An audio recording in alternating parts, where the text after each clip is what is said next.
this story is a living passion.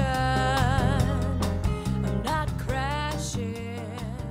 Okay, I'm starting with an HB pencil here, and I've turned it upside down because on the right side here, now the left when it's upside down, there's an area that is going to be white paper. So I'm using my finger to kind of bounce the pencil against. And there's also this white shape right on the edge of the nose. So I'm quickly just filling in all the rest of the face with just a light layer of shading. And this is hot press watercolor paper, beautiful to sketch on. Just, it smudges so nicely.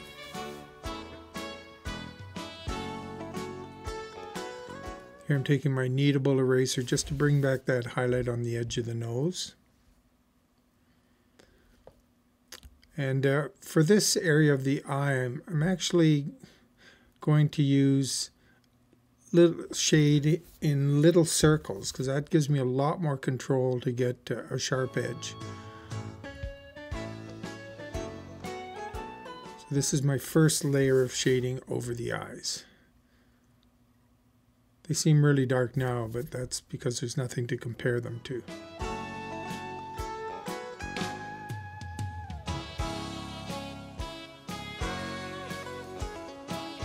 Strong shadow under the nose.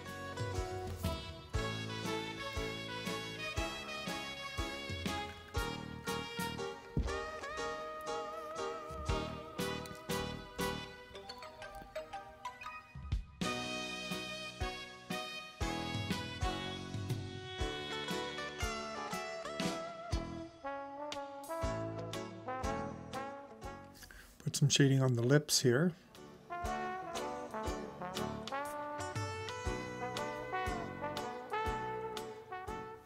Now beginning on the hair, and the hair is quite a complicated shape, lots of little shapes within it, so I end up taking quite a bit of time on the hair.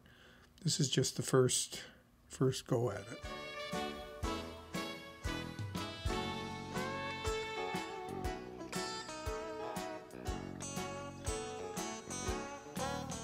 And I use my finger a lot just because it allows me to move fairly quickly and just kind of bounce the pencil up against my finger.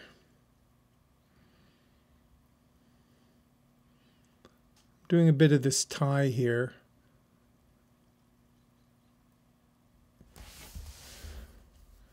Okay, now I'm starting to get into some of the darker shadows around the nose.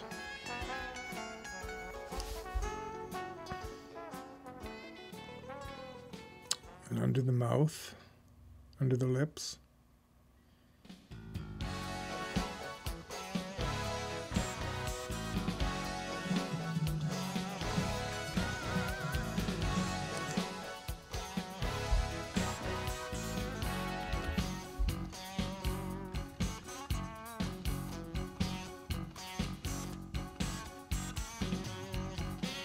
I could speed this hair up by going to a softer pencil more quickly, but I'm actually quite happy to take my time here and build this up slowly. Now I've switched to a 2B, so a little bit softer. I can get some darker values in there.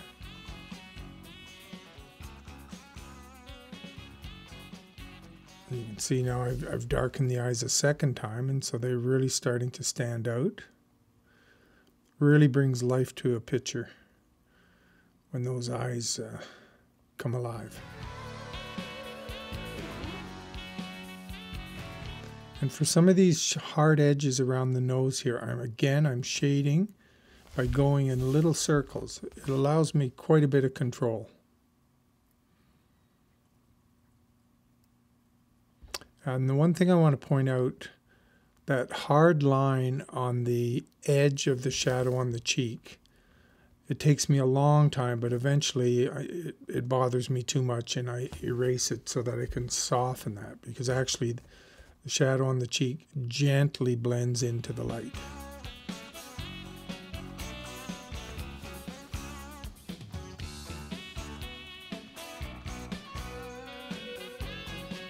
And on paper like this hot press, where it's lovely to shade and to smudge, it just takes the pencil so well. I'm using a sheet of paper just so I can rest my hand on it, because my hand would really smudge everything.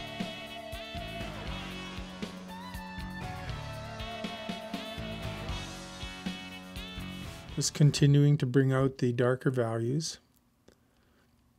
And I'm really trying to get an irregular edge to the edge of the hair where it meets the background.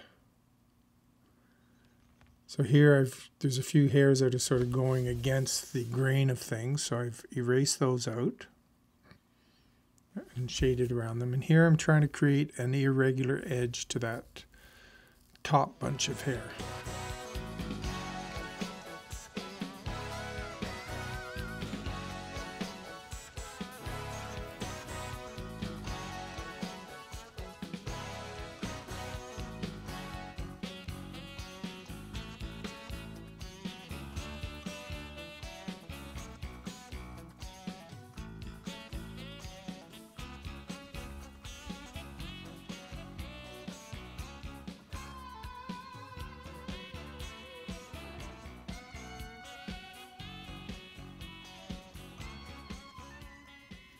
Now I've switched to a 6B.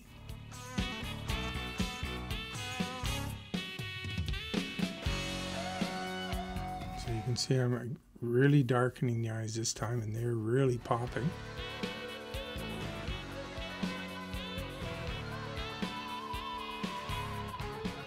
And again, using the eraser to indicate a few hairs that are going against the grain, so to speak.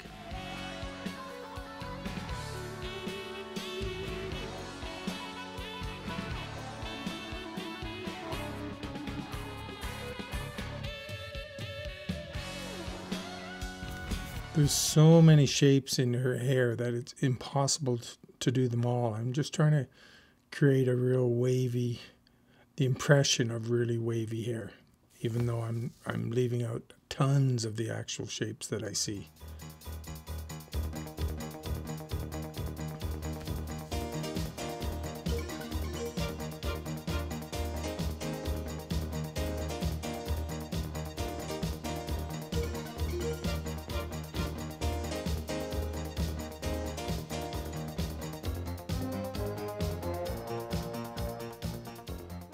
Again, some of the darkest sections are the hair against the cheek, which really brings out that light, the light of the cheek. So I'm emphasizing those at this point.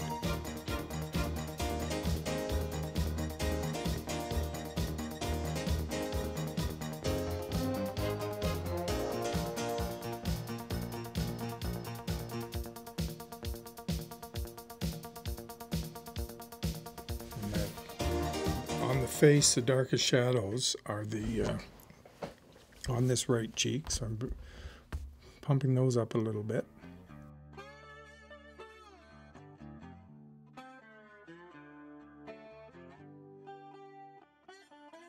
And now, as I mentioned, that line was just bothering me too much, so I get rid of it, smudge it over, and then we get a more gradual transition from the dark to the light.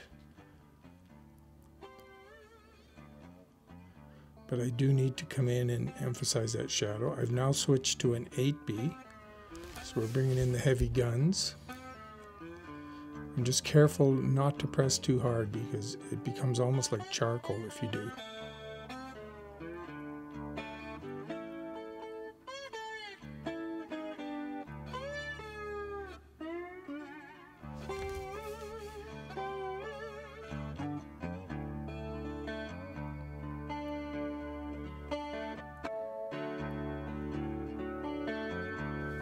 I find this a beautiful portrait aside from her like physical looks, in part because there's the negative space around the head is just fascinating, but you have the three interesting values. You have the normal shading on the left side of the face, you have that dark shadow on the right side of the nose, and you have pure white paper on the right side of the cheek. I'm just playing a little bit with the collar and that. Now I'm switching to some black watercolor paper. And this, because this is hot press watercolor paper, it takes it beautifully. Not overpowering, blends in really nicely.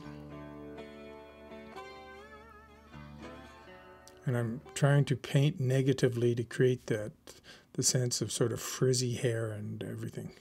Give it some real energy and some life. And here I'm really pressing the brush down to get, so I'm not painting with the point of the brush.